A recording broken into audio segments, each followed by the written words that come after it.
Bismillahirrahmanirrahim. Assalamualaikum warahmatullahi wabarakatuh. Innal hamdalillah nahmaduhu wa nasta'inuhu wa nastaghfiruh wa na'udzu billahi min shururi anfusina min sayyiati a'malina man yahdihillahu fala mudilla lahu wa man yudlil fala hadiya lahu. Asyhadu an la ilaha illallah wahdahu la syarika lahu wa asyhadu anna Muhammadan abduhu wa rasuluh. Jazakallahu khairan. Bismillah.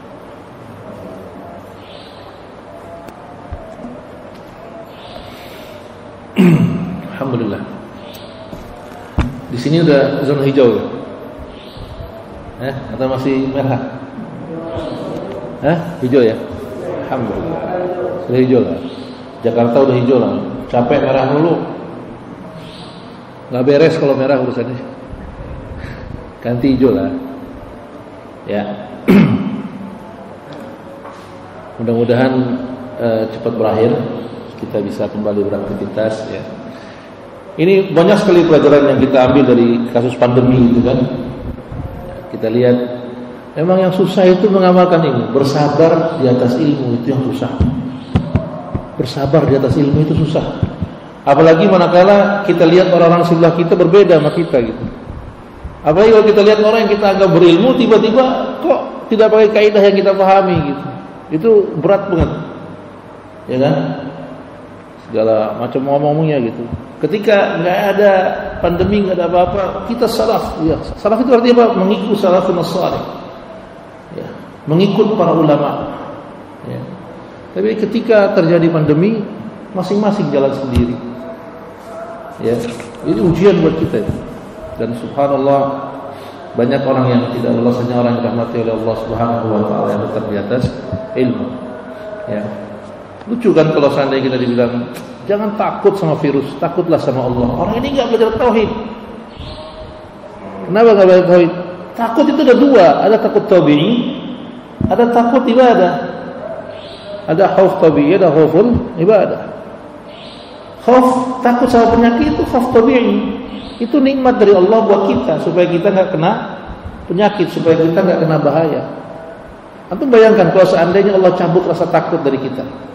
Jalan di tengah-tengah, ya kan? Naik mobil seenak-enaknya aja, motor nggak pakai helm, ya kan?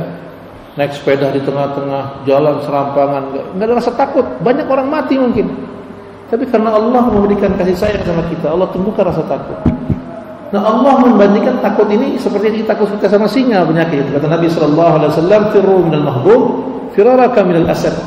Lari kalian dari kusta seperti larinya kalian terhadap singa.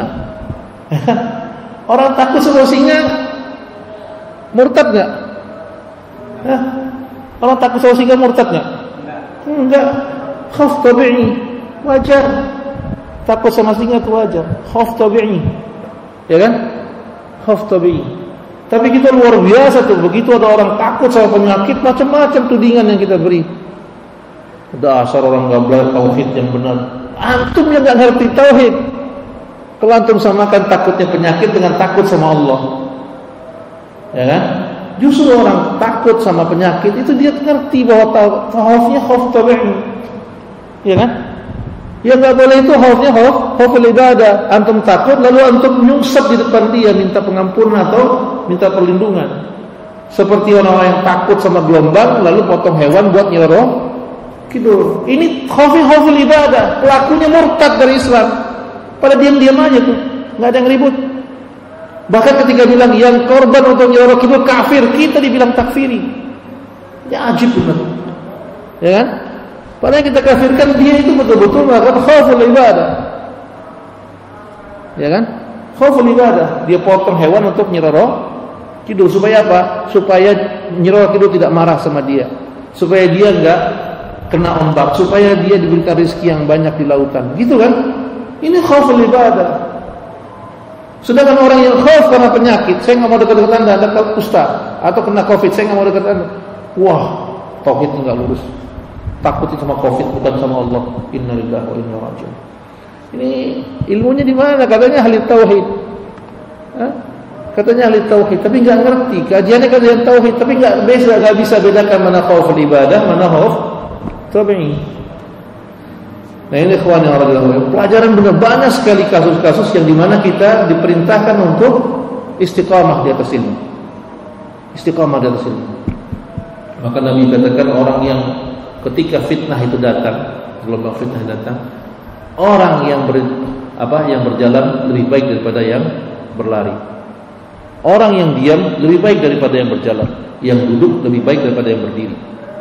Gitu maksudnya. Jangan tergesa-gesa mengambil keputusan. Jangan cepat-cepat ngikut anak. Sabar. Sabar. Kita balik ke pelajaran awal tentang tafsir surat Al-Asr. Dari 4 kewajiban kita yang Allah berikan kepada kita, kuncinya apa? Kuncinya nomor 4. Apa nomor 4? Sabar. Ketika hilang sabar, hilang amal, hilang dakwah, hilang ilmu. Ya kan? Orang enggak bersabar, hilang itu yang namanya dakwah. Kenapa? Dakwahnya udah lagi enggak hak, batil, udah hilang kesabaran. Terus hilang lagi amal saleh. Karena enggak sabar. Ya, udah enggak mau lagi di atas ilmu. Ikuti apa kata orang. Ilmunya hilang.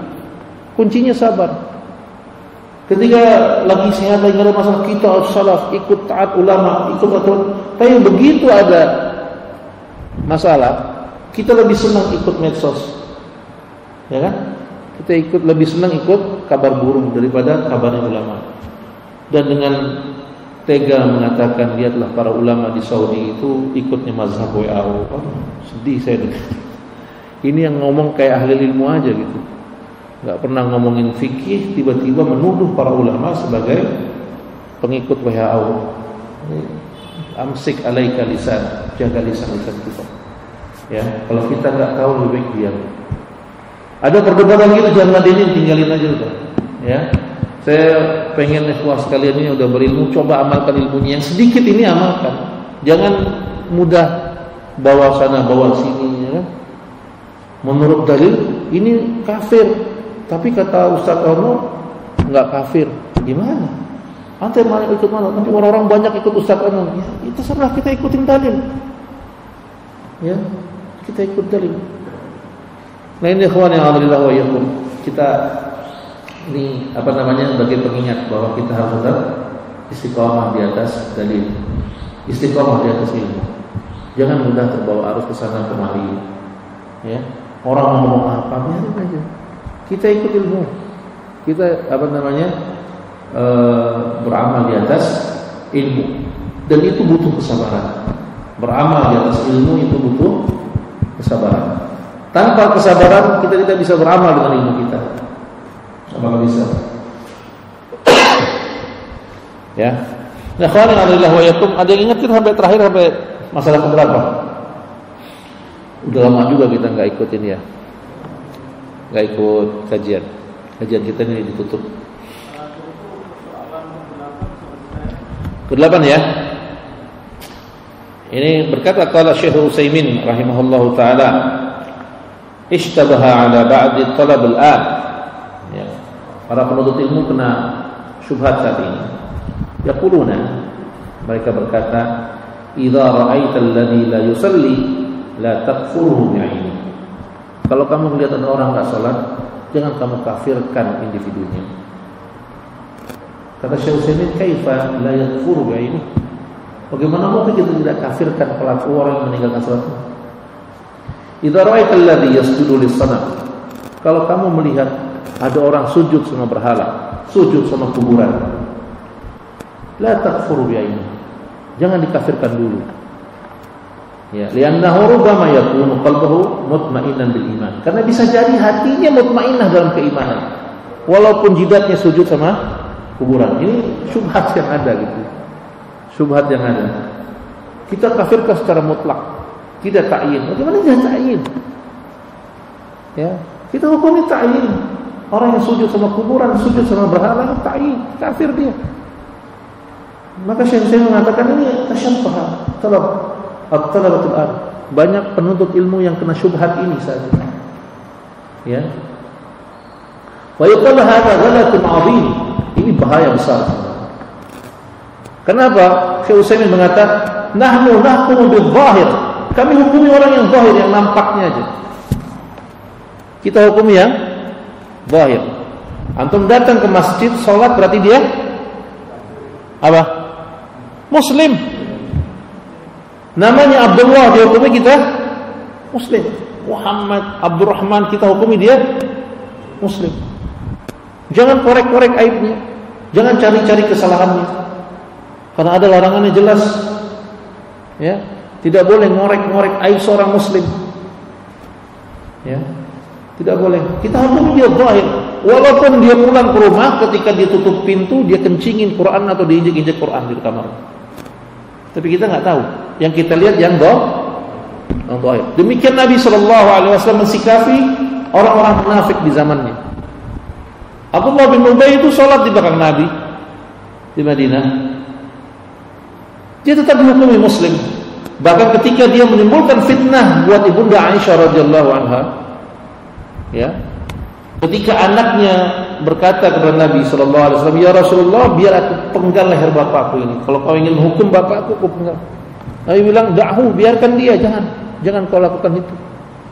Kenapa? Orang dihukumi zahirnya. Zahirnya dia seorang Muslim, maka kita hukumi dia seorang Muslim. Ya. Fa inna wajadna shakhsan la yusalli qulna hadza kafirun. Maka kata Syekh Utsaimin rahimahullahu taala, kalau Anda bertemu dengan seseorang yang enggak salat. Ya. Maka faqulna hadza kafir. Maka kami katakan dia kafir. Tapi ini rinci masalah orang yang enggak salat ya. Masalah gini. Di Kasyfus Syubhat yang disyarah oleh Syekh Utsaimin rahimahullahu taala, ketika beliau mensyarah ucapan dari Syekh Muhammad yang mengatakan la yu'dharu bil jahl. Seseorang yang mengatakan kafir dari mulutnya sedangkan dia enggak ngerti apa ucapannya. Ya. Dan dia tetap dihukumi kafir, wala yu'dhar bil jahil, tidak dikasih uzur atas kejahilannya. Ini ucapan dari Syekh Muhammad dalam Kasyfus Syubhat. Anda bisa buka Kasyfus Syubhat, lihat ini ucapan dari Syekh Muhammad bin Abdul Wahhab rahimahullahu taala.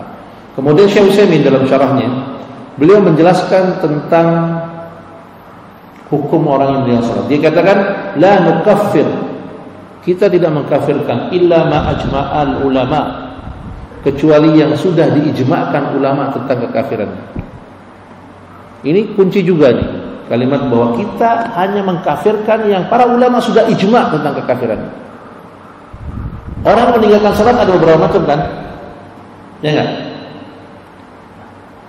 Orang meninggalkan salat karena lupa, ada enggak? Ada enggak? Dikafirkan enggak? Ya enggak. Ya. Orang ninggalin sholat subuh karena tidur, bukan malas, nanti dulu ketiduran. Orang ninggalin sholat karena ketiduran, ada nggak? Dikafirkan nggak? Tidak. Ulama sepakat tidak kafir orang ini. Maksudnya kalau udah cerita meninggalkan sholat itu gitu intinya. Ada orang yang mengerjakan sholat tapi dia meyakini bahwa sholat itu tidak wajib, kafir nggak? Kafir. Ijma nggak nih ulama? Hah? Ulama ijma enggak? Ijma. Orang yang meninggalkan sholat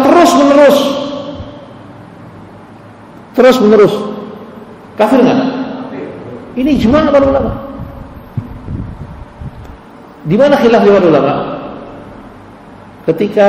Khilafnya para ulama ketika meninggalkan sholat karena malas. Entar ngerjain, entar enggak, bolong-bolong kalau bahasa kita gitu. Ya kan? Menurut mazhab Syafi'i enggak kafir. Mazhab Ahmad bin Hanbal bilang kafir. Terakhir saya lihat fatwanya Syekh Fauzan menguatkan pendapat bahwa satu saja waktu orang meninggalkan salat dia kafir. Ya. Kenapa? Karena Nabi SAW bersabda, "Man taraka salatal 'asr fa habitu 'amalu." Siapa yang meninggalkan salat asar, maka habitu 'amalu. Habitu 'amalu menunjukkan dia kafir. Kenapa? Amalnya mentok. Habitu amalu maksudnya rusaklah seluruh amalnya. Yang ditinggalkan sholat asar satu. Nah, kata Syekh Utsaimin antara satu di antara 5 sholat sama semua kedudukannya. Apa bedanya asar dengan maghrib, dengan isya, dengan zuhur, dengan asar? Cuma beda waktunya aja kan? Kewajibannya sama enggak? Sama. maka beliau menguatkan pendapat bahwa siapa saja meninggalkan salah satu saja dengan sengaja atau dengan alasan malas, maka dia dianggap riddah, murtad. Tapi tetap ikhwah, ini khilaf di kalangan para ulama. Ada yang mengatakan 1 kali maka dia dianggap kafir. Ada yang mengatakan tidak, kecuali sudah 3 kali. Seperti azhabnya Imam Syafi'i, ashabnya Imam Syafi'i, mazhab Imam Syafi'i kayak begitu. Kalau 3 kali enggak, kalau udah 3 kali baru. Ada yang mengatakan kalau dia malas terus-terusan enggak ninggalin salat baru kafir. Ya kalau ninggalin terus-terusan bukan malas itu, ya kan? Bukan malas, itu mah menganggap bahwa itu enggak wajib. Ya. Dan orang yang meninggalkan salat terus-terusan dianggap kafir, Pak. Jadi kata Syekh Utsaimin yang ini dipelintir kata-katanya, dianggap Syekh Utsaimin tidak mengkafirkan orang yang meninggalkan salat. Iya, yang meninggalkan salat yang mana yang tidak dikafirkan oleh Syekh Utsaimin? Ya nyatanya beliau mengatakan ketika ada orang yang mengatakan dia meninggalkan salat, ya, yang meninggalkan salat, beliau katakan fa idza wajadna, ketika kami temukan syakhsan, seseorang la yusalli, tidak salat. Tidak salat maksudnya dia terus-terusan tidak salat. Kunna, kita katakan kepada orang ini hada kafir. Orang ini kafir. Ya. Maka wa idza ra'ayna may yasjudu lis-sanam, kalau ada orang yang sujud pada berhala, qulna hadza kafir. Kita katakan juga orang ini kafir. Ya. Wa na'ihi, secara individu. Na'ihi maksudnya ta'yin. Langsung orang yang sebut simpulan kafir karena dia enggak salat gitu. Jangan malu-malu. Ya. Wa nazal bi ahkamil Islam. Maka kita tidak perlakukan dia sebagai seorang Islam. Ya. Fa illam yaf'alu qatalnahu. Kalau dia meninggalkannya tersebut, qatalnahu, kita perangi orang-orang ini. Amma fi amril akhirah, adapun kalau urusan akhiratnya, ya, la nashhadu li hadin muayyan la jannatin wala binar. Tapi kalau dikatakan apakah orang ini pasti masuk neraka, kita katakan tidak. Kenapa? Karena Ahlus Sunnah tidak bisa pastikan dia surga atau neraka. Tidak boleh kita katakan si fulan surga, si fulan neraka. Tidak boleh. Bahkan saya pernah dengar Syekh Fauzan berkata, ketika ada seorang Nasara mati, kita katakan orang ini mati di atas kekafiran. Orang ini mati di atas kekafiran. Apakah dia surga atau neraka? Wallahu a'lam. Wallahu a'lam. Kalau masalah dia surga atau neraka, wallahu a'lam. Allah yang urusan dia dengan surga atau nerakanya. Tapi kalau kita lihat dia mati di atas kekufuran, kita hukumi dia mati di atas kekufuran. Perlakukan dia sebagai seorang kafir, tidak usah dimandikan, tidak usah dikafani.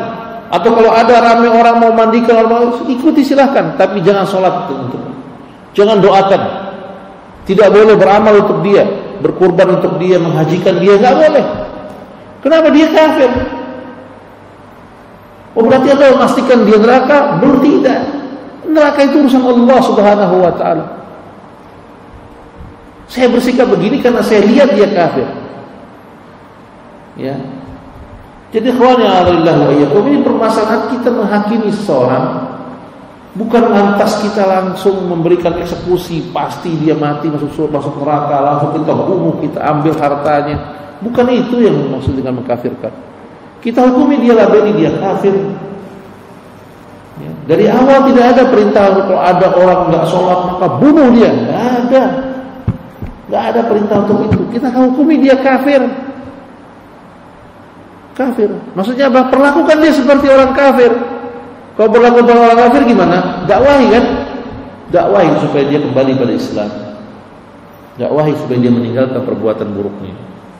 Ya. Amma fi amril akhirah fa ni'ma la nashhadu li ahadin muayyan la jannatin wala binarin. Tidak bisa kita pastikan seseorang itu surga atau neraka. Illa man syahidah lahu Nabi sallallahu alaihi wasallam au jaa dzalika fil Qur'an. Kecuali orang-orang yang sudah dipastikan oleh Nabi sallallahu alaihi wasallam dia masuk surga atau neraka, atau yang ada dalam Quran. Ini masalah apa? Surga dan neraka, bukan masalah kafir atau enggak. Ya. Yang celakanya permasalahan surga neraka lalu dianggap masalah kafir mukmin. Lihat Syekh Utsaimin mengatakan tidak boleh memastikan seseorang surga atau neraka. Lah iya, memang benar. Tapi kalau ada orang meninggalkan salat kita hukumi dia kafir. Gitu. Ya. Ini ucapan beliau dalam tafsir surat Al-Maidah, Syekh Utsaimin rahimahullah taala.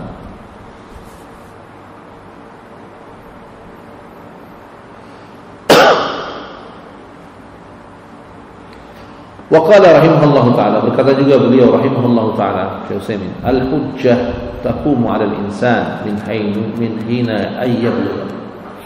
Ya. Hujjah sudah tegak pada semua manusia yang sudah sampai kepada mereka. Fa innahu yadkhulu fit taklif wa la yadhuru bil jahl. Ya. Sesungguhnya saya masuk pada usia taklif dan tidak dikasih uzur atas kejahilannya. Fa innal wajib 'alal mar'i ay yata'allamu min syariatillah ma yahtaju ilaih. Maka kenapa? Karena setiap manusia wajib mempelajari syariat Allah Subhanahu wa taala. Terutama hal-hal yang diwajibkan atas seseorang.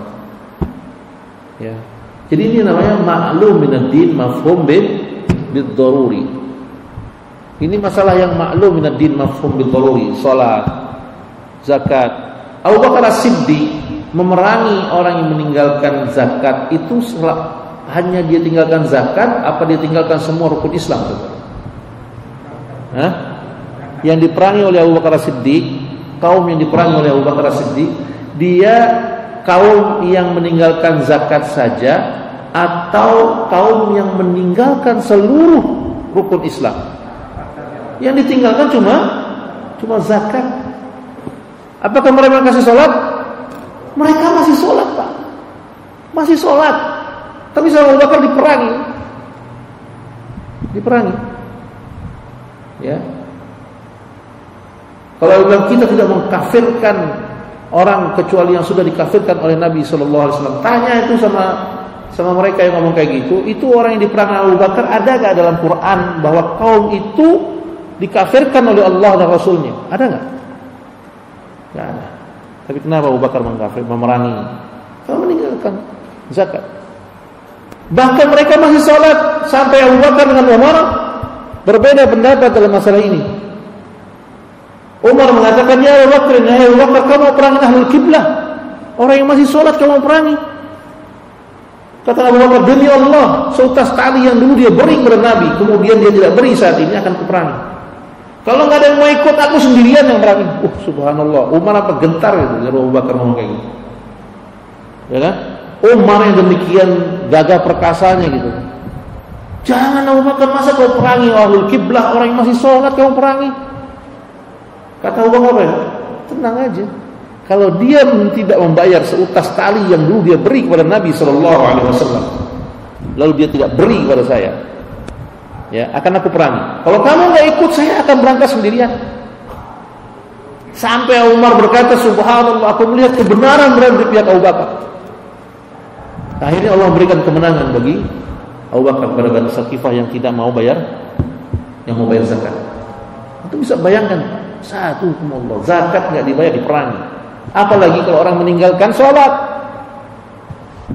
orang meninggalkan syahadat, Allahu Akbar, ini jauh lebih berat, ya kan? Jauh lebih berat urusannya. Oh, dia nggak ngerti, dia jahil. Tidak ada odor atas kejahilan orang kayak gini. Masjid di mana-mana, Quran sudah sampai. Ya. Ini yang ngomong bukan Syekh Fauzan, tapi Syekh Shalih Utsaimin rahimahullahu taala. Di mana beliau bicara di Syarah Riyadhus Shalihin di mujalladil awal, di jilid yang pertama. Ya.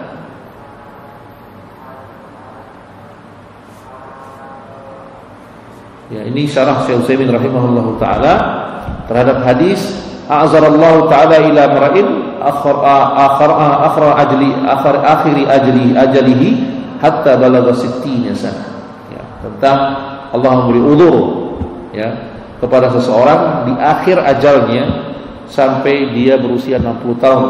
Ketika usia sampai 60 tahun. Ini ada hadis di Riyadhus Shalihin, atau bisa merujuk ke sana. Ini ucapan Syekh Shalih Utsaimin rahimahullahu taala.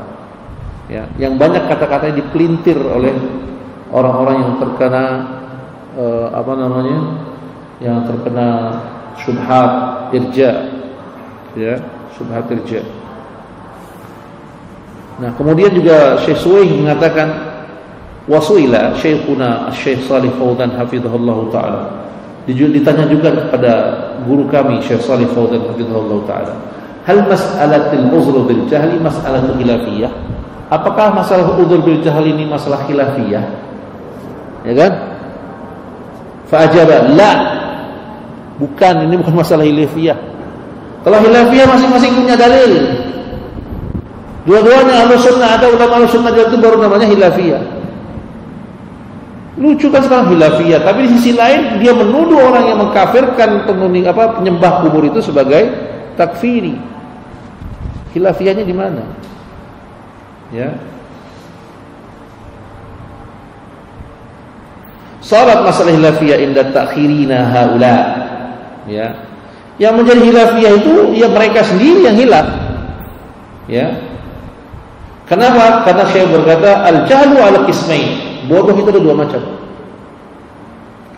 Jahlu bermakna zawalih, ya, hadza la yadharu fihi bil jahli. Jahil yang yumkinu zawali, yang mungkin bisa hilang kebodohan itu. Hadza la yadharu fihi bil jahli. Dia enggak mungkin dikasih uzur, enggak bisa dikasih uzur. Orang bodoh yang mungkin dia bisa menuntut ilmu, maka dia tidak dikasih uzur atas kebodohannya. Maksudnya gimana?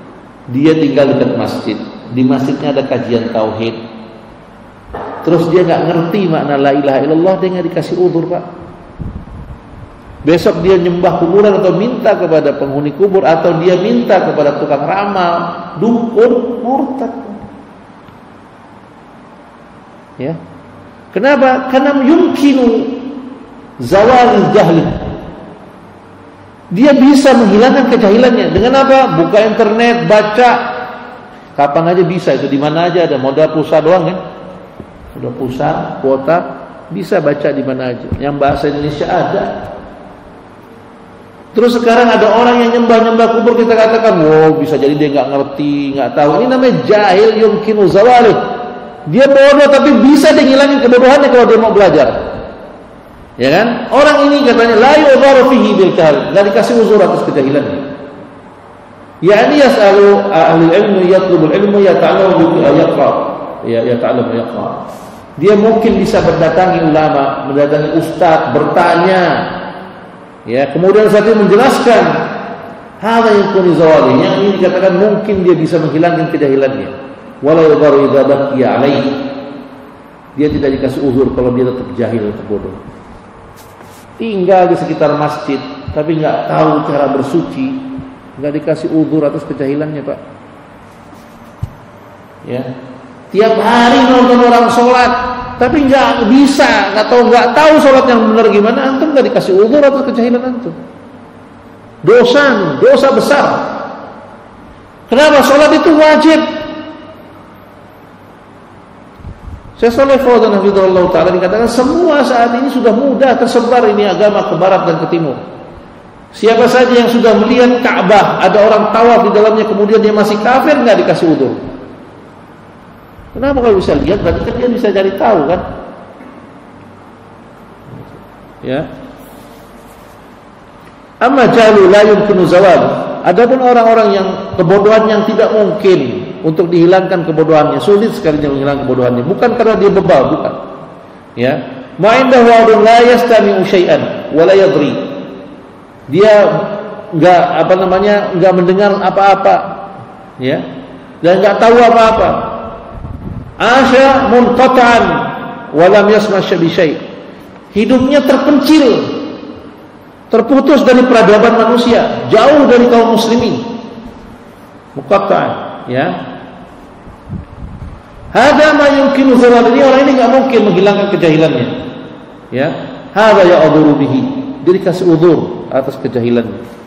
Dikasih uzur itu maksudnya enggak dihukum, bukan tidak dinilai. Lah kalau kita datang satu saat pesawat kita jatuh, naudzubillah min dzalik, ya, semua jatuh di satu tempat terpencil. Lalu di tempat itu Anda temui, ini jauh kemana-mana tempat, Anda temui ada orang nyembah batu. Anda hukumnya apa mereka? Musyrik kan? Padahal jahilnya jahil yang yumkinu zawalu. Mungkin dia bisa menghilangkan, dia la yumkinu zawalu, enggak mungkin dia bisa menghilangkan. Kenapa? Di hidup tempat terpencil jauh. Kita enggak bisa hukumi dia seorang muslim. Ya kan? Nyembah batu. Tapi orang ini kasih uzur, Pak, dimaklumi. Kenapa enggak ada yang ngasih tahu ke situ? Ya. Dia berbuat syirik. Musyrik pelakunya. Ketika dikasih dakwah kemudian dia menolak, kafir. Ya. Orang nyembah kuburan, nyembah batu, itu musyrik. Kemudian kalau sampai dakwah dikasih tahu ini perbuatan jelek, perbuatan buruk, harus tinggalkan, dia nolak. Dasar agama Wahabi, kafir jadinya. Bukan musyrik lagi tapi kafir. Ya, kenapa? Udah juhud, bangkang. Ya. Kufurnya kufur juhud. Hada wa yakunu min ashabil fatrah. Maka orang ini tetap dihukumi sebagai ahlul fatrah. Ahlul fatrah. Muslim enggak, tapi ahlul fatrah, bukan dihukumi muslim. Orang yang dikasih uzur itu tidak otomatis muslim, Pak. Ya kan? Ini kuncinya nih. Ini banyak orang terpeleset. Ketika dikasih uzur, kebanyakan orang dianggap dia muslim. Enggak lah, kita kami dihukum ahlul fatrah. Belum sampai dakwah, belum muslim. Kenapa? Ngasih nyembah kubur, Pak. Enggak dihukum muslim. Ketika kita dakwahi, kemudian dia nolak, juhud, ingkar, kafir juhud. Ya. Kalau dalam masa fatrah dia meninggal, maka urusannya kembalikan pada Allah. Apakah dia diurus secara muslim? Tidak. Ya kan? Kalau kita kan lantang kan menyebut bapaknya Nabi Muhammad sallallahu alaihi wasallam sebagai di mana bapak Nabi? Di neraka. Ya kan? Bapaknya Nabi Muhammad sallallahu alaihi wasallam di neraka, betul enggak? Hadisnya sahih. Ya. Apakah bapaknya Nabi Muhammad sallallahu alaihi wasallam sudah sampai baginya dakwah? Nah, nabinya juga belum lahir, dia udah meninggal. Ya kan? Bapaknya Nabi Muhammad sallallahu alaihi wasallam namanya Abdullah, hamba Allah, bukan Abdul Uzza. Kayak Abu Jahal gitu kan? Abu Jahal namanya Abdul Uzza. Bapaknya Nabi Muhammad namanya Abdullah, hamba Allah. Tapi Nabi mengatakan abuka wa abi finnar, bapakmu dan bapakku di neraka. Nabi yang bilang. Ya. Nabi yang bilang. Belum ada dakwah itu ketika itu, masa fatrah. Ini ikhwani alhamdulillah wa iyyakum. Coba kita kait-kaitkan hal seperti ini. Ya, nanti baru kelihatan bahwa orang melakukan kesyirikan akbar dihukumi musyrik, siapapun dia. Apapun dia, siapapun dia, dihukumi musyrik ketika dia melakukan syirik akbar. Ya. Yafudu amruhu ilallah, maka kita kembalikan semua urusannya kepada Allah Subhanahu wa taala. Kata Allah Subhanahu wa taala, "Wa ma kunna mu'adzibina hatta nab'atsa rasula." Kami tidak akan mengazab, tidak akan menghukum seseorang hatta nab'atsa rasula, sampai datang kepada mereka seorang rasul. Ini hujjah, maksudnya kalau rasulnya belum nyampe, Allah tidak akan hukum. Ini masalahnya masalah hukuman, bukan masalah label. Ya kan? Masalah hukuman. Masalah hukuman. Masalah azab. Ya. Wa qala hafizahullah taala, berkata Syekh Fauzan, man asyraka billahi qawlan aw fi'lan zahiran, siapa saja yang melakukan kesyirikan berupa ucapan atau perbuatan zahiran, yang jelas, yang nampak. Zahiran, yang nampak. Seperti apa? Dzabhu li ghairillah, menyembelih untuk selain Allah Subhanahu wa taala. Dzabhu li ghairillah, au nazar li ghairillah, atau bernazar untuk selain Allah, au sajada li ghairillah, atau sujud pada selain Allah. Kalau sujud sama kuburan gimana? Hah? Sujud sama kuburan gimana hukumnya? Hah? Pelakunya hukum apa? Murtad. Tapi saya sujud dalam rangka menghormati, bukan untuk ibadah. Gimana? Sujud itu ibadah menurut Allah. Ibadah itu menurut Allah Subhanahu wa taala, bukan maunya dia. Dan kita lihat dia sujud, hatinya kita nggak tahu. Kalau bilang saya sujud bukan untuk menyembah atau beribadah dia, saya untuk menghormati karena dia bapak bangsa. Cara Anda salah. Anda harus ulangi, nggak boleh. Ini perbuatan kufur akbar, pelakunya keluar dari Islam. Besok dia ziarah sujud lagi, murtad. Keluar dari Islam. Kalau di sana dia taubat. Kalau dia taubat maka kembali Allah Subhanahu wa taala kembalikan pahalanya. Dosanya Allah ampuni kalau dia bertobat. Kalau enggak, maka selamanya dia dihukum kafir. Ya. Hakamna alaihi bil kufri wa li a'mali. Kita hukum kufur amalnya, atau takallama bi kalamil kufr, atau orang yang berbicara dengan kalimat kekufuran. Nahkumu alaihi bil kufri li a'malihi laisa lana illa dhahir. Kita hukumi mereka kafir. Ya. Laisa lana illa dhahir. Kita tidak menghukumi kecuali yang nampak saja, yang kelihatan aja. Ya. Ini ucapan Syekh Shalih Fauzan bisa dilihat di blog atau website beliau ya, alfauzan.af.org.sa. Ya. Mauqi Syekh Shalih Fauzan hafizahullah taala.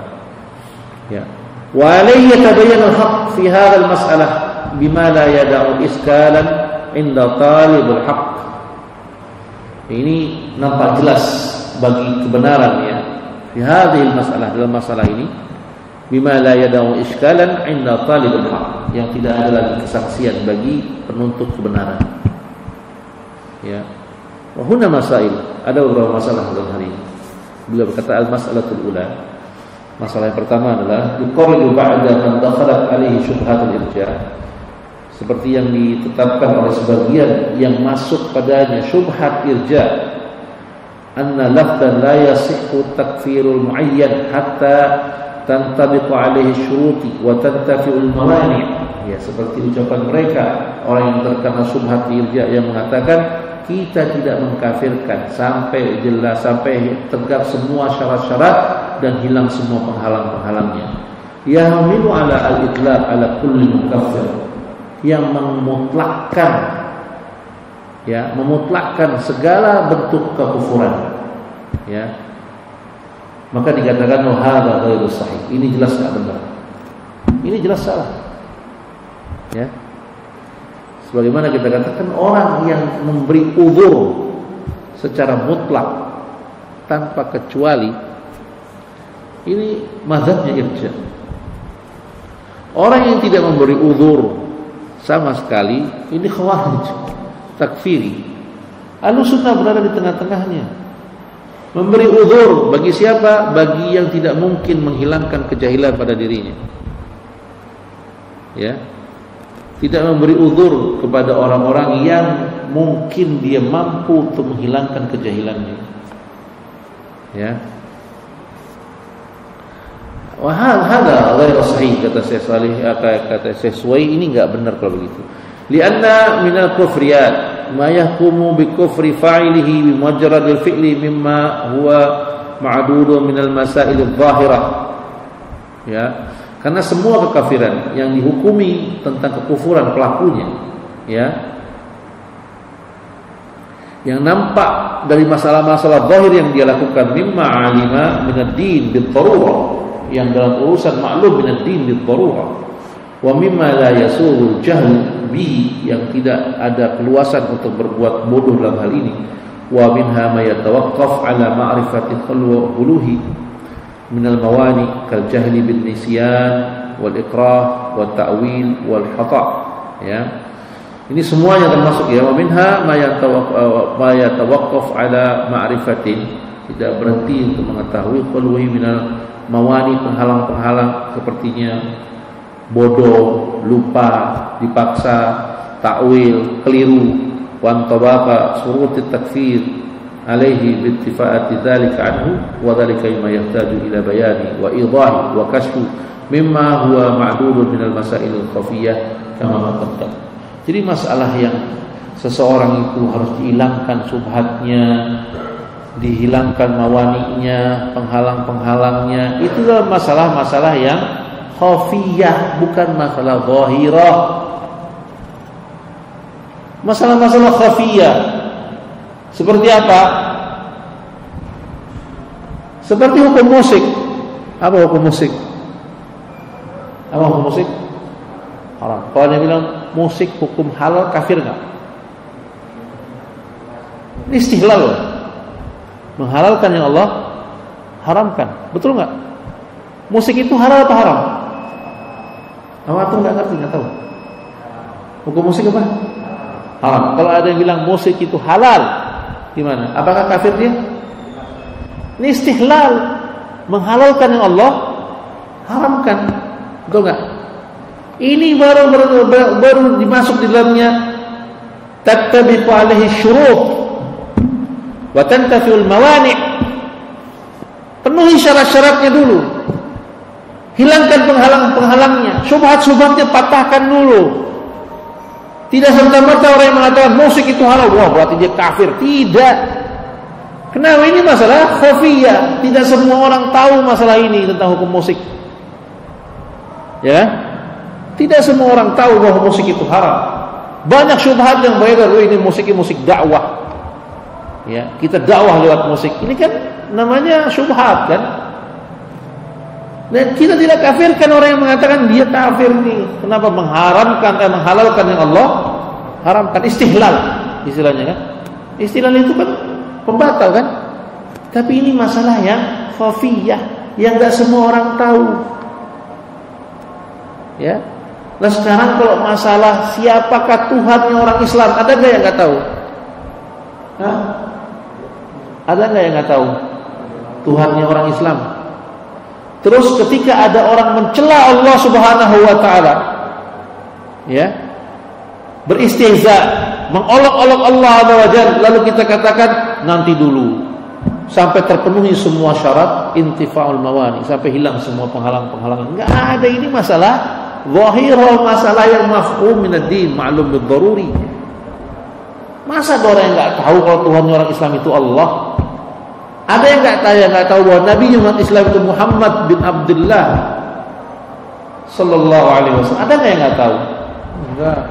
Kalau ada orang menghina Nabi sallallahu alaihi wasallam bukan pakai tattabiqu alaihi syurut wa tafawul mawani, ini pakai semua untuk semua mukafir. Ini orang yang terkena syubhat irja, yang akhirnya meniadakan amal dari bagian dari iman. Ya, dianggap omongan itu enggak berpengaruh sama keimanannya. Asa bodoh.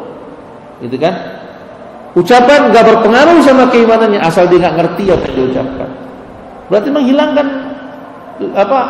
lisan atau amal dari lisan, iman dari lisan. Lisan dari bagian dari amal. Amal dari bagian dari iman. Amal dikeluarkan bagiannya dari iman. Kan gitu kan? Apapun yang dibuat enggak kafir selama hatinya belum meyakini, maka dihilangkan dulu syubhat di hatinya. Kalaupun syubhat itu udah hilang, ya bukan hak kita untuk mengkafirkan, tapi para ulama ini malah jadi bingung sendiri dia. Karena nggak ada yang bisa ngorek hati seseorang. Konsekuensinya apa? Tidak ada orang kafir. Lalu buat, jadi mereka bikin sebuah kaidah. Siapa saja yang menunjukkan ibadah kepada selain Allah, ya, dengan sengaja, dan dia tahu bahwa hal itu terlarang dalam Islam, maka dia kafir dan juga murtad. Innalillahi wa inna ilaihi raji'un. Yang kelihatannya indah tapi merusak agama. Ya kan? Jadi orang kafir itu kalau dia sadar dia melakukan kekafiran, baru dikafirkan. Kalau dia nggak ngerti kalau itu kafir, maka tidak dianggap kafir. Rusak nggak? Rusak Pak. Nggak ada konsekuensinya, nggak ada orang kafir. Karena musyrikin jahiliyah sendiri ketika dibilang janganlah kalian sembah berhala-berhala ini. Apa jawab mereka? Ma na'buduhum. Kami enggak nyembah mereka kok. Illa liqarribuna ilallahi dzulfa. Kami hanya menjadikan mereka perantara supaya kami semakin dekat kepada Allah. Ya kami lakukan itu dalam rangka taqarrub ilallah. Orang musyrikin jahiliyah gitu niat. Ya, ini makanya tidak akan bisa konsekuensi yang mengatakan kekufuran dikatakan kufur kalau manakala seorang itu melakukannya dengan sadar dan meyakini dan tahu kalau itulah kekufuran lalu dia lakukan maka dia kafir. Maka ini konsekuensinya nggak ada orang kafir. Ya, karena orang kafir semua rata-rata nggak ngerti kalau hal itu dilarang. Ya kan?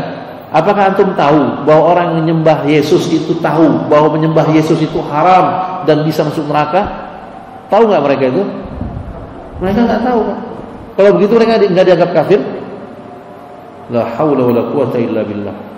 Ya, maka berhati-hati dengan kaidah-kaidah yang sudah ditetapkan oleh para ulama. Jangan kita buat kaidah-kaidah sendiri dan jangan kita bikin-bikin sendiri gitu ya. Adapun kasih sayang kita jangan sampai ya meninggalkan aturan yang Allah telah buat. Gitu ya. Demikian ikhwan yang alhamdulillah wa yakum, sampai sini dulu. Kita cukupkan sampai sini. Sudah masuk Isya, kita tutup dengan doa kafaratul majlis. Subhanakallah bihamdik, asyhadu an la ilaha illa anta, astaghfiruka wa atubu ilaik. Wa sallallahu ala nabiyyina Muhammad wa ala alihi wa sahbihi ajma'in. Assalamualaikum warahmatullahi wabarakatuh.